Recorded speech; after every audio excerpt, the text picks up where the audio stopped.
Some young talent in this hall, and I'm honored to invite Muzammil Ahmed, the youngest AI expert. While Muzammil makes it to the stage, I also got to know that there is another youngest data scientist, Amna Shahzad. Do we have Amna here in this hall? Why don't you stand up for a minute and everyone, maybe they can applause for the youngest data scientist. So ladies and gentlemen, this is our future, amazing people. So Muzammil, please join us on the stage and just inspire with your own journey on AI. Thank you.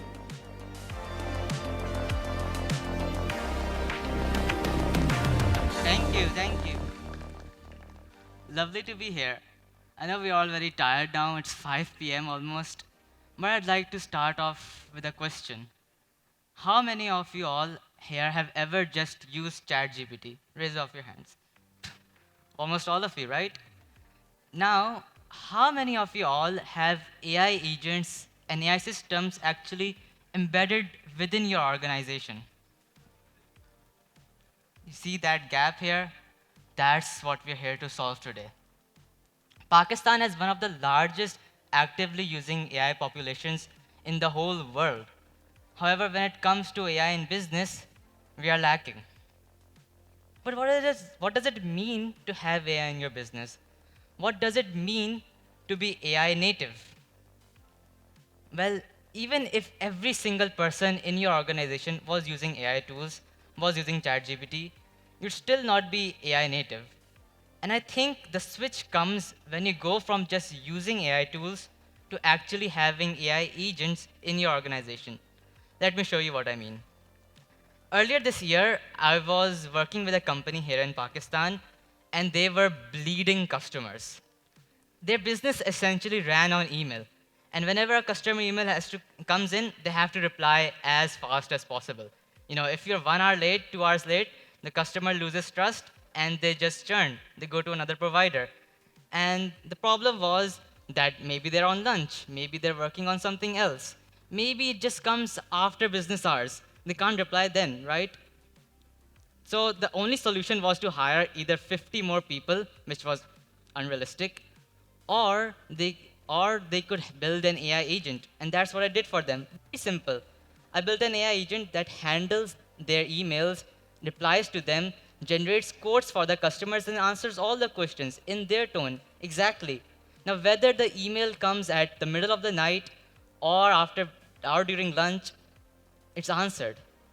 And this helped them handle 80% of their emails the agent handled, and the 20% which required actual human intervention, people to make custom packages, custom codes, stuff like that.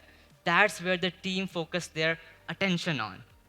So why did I tell you this example, this one specifically?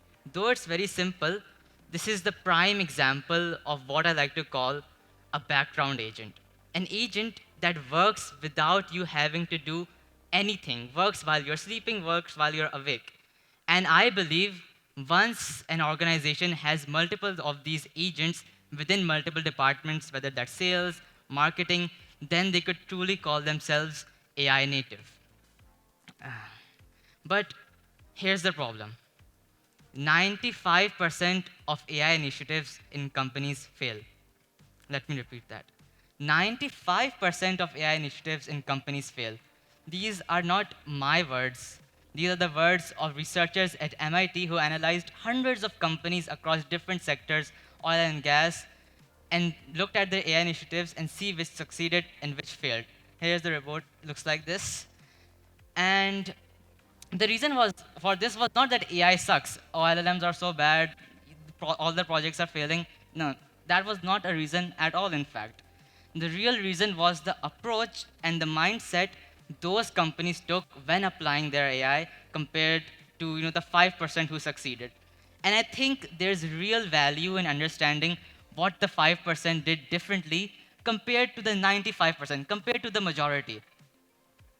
So I would like to start with first reason, the learning gap. And this is a really interesting one. When most companies think about applying AI, they just make an AI tool and they jam it into their workflows. They tell their employees, hey, there's an AI tool, go use it. You know what happens? First week, a lot of people are using it. Then people stop using it. It's just boring. It's just you're forced to use it. The 5%, they make AI tools that are adaptable, that they redesign their workflows around AI. And this is the important part. They make the AI be able to learn like a human being. They make the AI be able to take feedback, to learn, to understand. And here's an example of this. You remember the email agent I just told you about earlier? The first few weeks we deployed it, the team checked every single email the agent generated, and it gave it feedback. All right, this email you made, this is one is good. When talking with this customer, don't use these words. Or when generating a quote like this, generate it in this format. And after the first few weeks, the agent was aware of how to talk to every single customer, the tone of the team, the tone you should use with this customer. It was just like a team member because it evolved with the team. Now imagine if I had made it static. Imagine if I had removed the ability for it to learn. This is what most companies do, by the way. The team would use it, they would get frustrated, they would say, this is not learning, this is not doing as I like, and after the first week, they would just stop using it. And that's how most projects fail, most of them. The second reason is a bit shocking. First time I heard it, I was like, this doesn't make sense. And this is the build versus buy mismatch. According to the MIT study, companies that bought AI solutions from external vendors, built partnerships with external vendors, were twice as likely to succeed than companies that didn't. The companies that didn't, companies that built their tools internally, only had a 33% chance of succeeding. Now, why is that? When you think about it, it feels like, okay, if I'm building in-house, if I'm building with my own team, I should succeed more, right?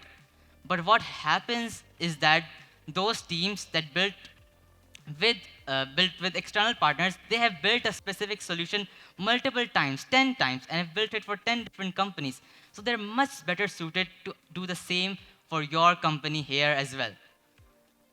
And this is the reason number 3, and I think this is the most important reason, the misallocated investments. Where do you think most of the AI budget went into? Which sectors did the company spend their AI budget on? I mean, of course, it was sales and marketing. Who doesn't like sales and marketing? It would be lovely if AI could do most of my marketing, AI could close my deals, right? But that's what the majority did wrong. The 5%, they focused on back office operations, boring stuff like compliance, invoicing, customer support, customer onboarding, stuff like this. And when they focused on these things, they saw more ROI than sales and marketing. Because the real superpower of AI, not in generating revenue, it is in decreasing costs and decreasing the amount of time it takes to do a specific task. I actually have 2 personal examples of this. I work in AI, build stuff, so I have built agents for myself as well. And I built 2 agents. One that analyzes all my LinkedIn posts and tells me, hey Muzammil, last week you made these posts and they performed surprisingly well, while the posts on these topics did poorly. Or when you include images in your post, they do much better than when you don't. And it gives me this report like every week, end of every month.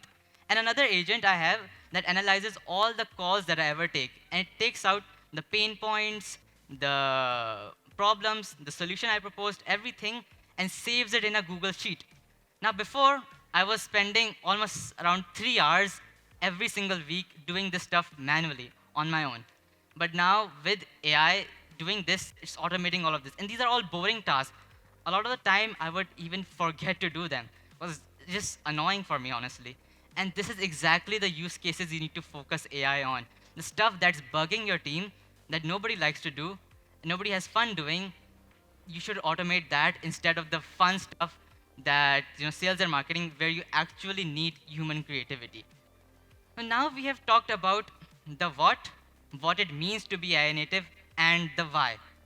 Now let's briefly go over the how. How I personally do AI analysis for any company that I work with, and how you could do the same exact steps as well. The first thing is to find the goal. Personally speaking, finding AI use cases is a skill of its own, honestly. And the best way to start is to take interviews of people in your own company at different departments. Go to the sales, go to marketing, go to uh, back office operations, go to customer support, and ask them where are they spending most of their day on. Ask them what do they do on repeat every week. Ask them what they have to do on Monday morning and Friday night. And these are the things, these are the use cases that you have to focus on first. Now, once you have these sorts of use cases, then you have to evaluate them. And I like to do this using this nice little chart called the AI opportunity matrix. Now it has two simple axes, the effort to implement a project and the time, the business value it creates. So we need to focus on these two quadrants, projects that are quick wins and projects that are big swings. Quick wins are stuff like AI projects that take very little time to implement but have huge impact on you personally. And big swings are like the company transformational projects, stuff that take a lot of time but produce a lot of value as well.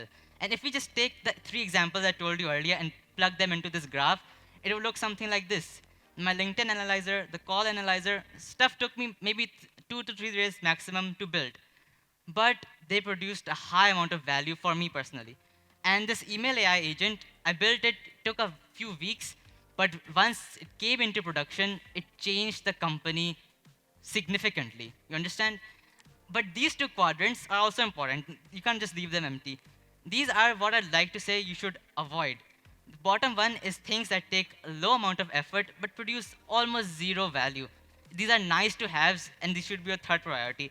And this top fourth one is stuff you should deprioritize. A lot of the times, companies get stuck in use cases that take weeks or months to implement but have zero value. Like, putting a chatbot on your website doesn't do anything. And a full graph would look something like this. Once you do a whole analysis of a whole company, you could take a picture if you'd like, but this is how the completed graph would look like. Now now you've evaluated the use cases. Now comes the last step, which is the numbers, which is the money slide, which is the ROI. And it's pretty straightforward. There's a base number, which is the amount of hours you save for a specific person multiplied by how much that hour is worth. And after that, the number that is interesting is the additional annual opportunity benefits or the revenue uplift. Take this. You did you automated some boring stuff for the salespeople, CRM automation. You made that the information automatically gets saved, stuff like that, and you save one salesperson 5 hours a week. Now, in those 5 hours, you won't just sit around, go to sleep, go home. You wouldn't do that, right? You would close more deals. And what happens when you close more deals? You get more money. Now, multiply with that with 10 salespeople across a month. That's 150 hours, 150 to 200 hours that you're saving. And you could reinvest all those hours back into earning more money for the company. And that's why you could save a baseline of $145,000, but you could make an additional $5 million now that your salespeople are not doing boring stuff that a machine could do, but actually selling. So that is how you could quantify the numbers, the value, the ROI of your AI use cases in that way.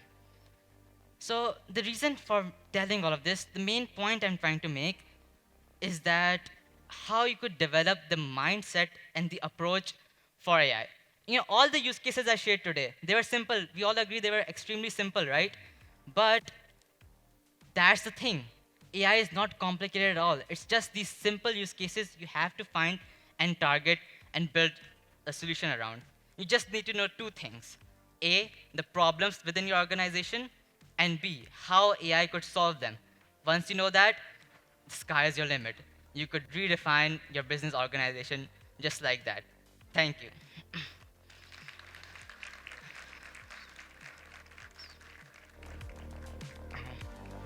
All right. Yeah, just stay. Wow, this was just impressive stuff. Mashallah, very eloquent and cool looking. But the most important thing, you're on top of the game. So thank you very much, Muzammil. May I request our international speaker, Aya Midhat, to join us on the stage to present a memento to Muzammil. Thank you very much. Please join us in the center. Thank you. Yeah, we need to appreciate our young talent with some more clapping. Yeah, that's much better. Thank you. Thank you.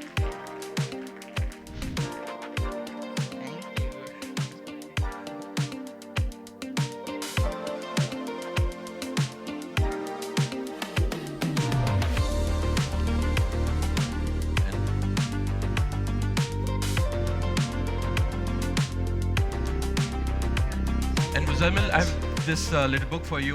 I had promised to the audience, but I think you deserve it more. Just give it a read.